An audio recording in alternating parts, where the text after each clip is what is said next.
માં છે મેલડીમાં જય માતાજી હંધાઈને. તો આજનો આપણો બ્લોગ છે આ ડુંગર વિશેનો. સામે રી ડુંગર છે, જો આ ડુંગર છે. ડુંગર હું ચડું છું અત્યારે ને સામે રી મોટી કુંડળ છે. તો એ છે મોટી કુંડળ. અત્યારે હું ડુંગરો ચડું છું.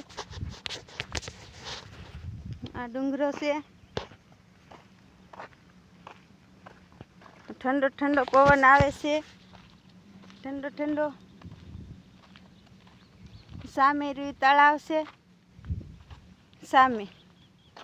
સામે રૂ તળાવ છે. તો સરસ મજાનું એમાં પાણી ભર્યું છે.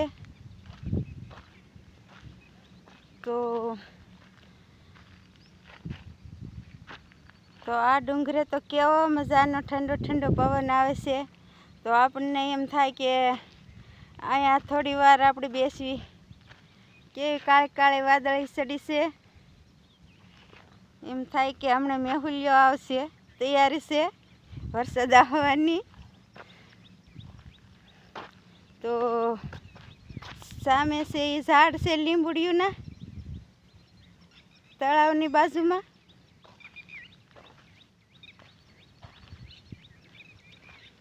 તળાવની બાજુમાં લીંબુડિયુંના ઝાડ છે. સામે રી મોટી કુંડળ છે.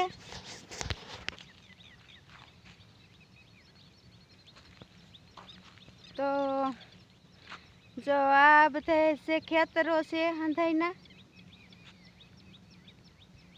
કેવું જંગલ લાગે છે મસ્તીનું, કેવું સરોવર ભર્યું છે ને કેવી લીલી નાઘેર લાગે છે. તો આપણા દિલમાં એવો અનુભવ થાય કે આપણે થોડી વાર અહીંયા થોભી જાવી અને થોડી વાર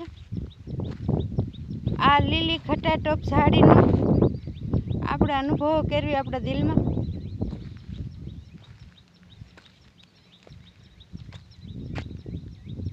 તો કેવું સરસ મજાનું લાગે છે વાતાવરણ. તો હંધાઈને જય માતાજી. તો મળશું આપણે આગલા બ્લોગમાં.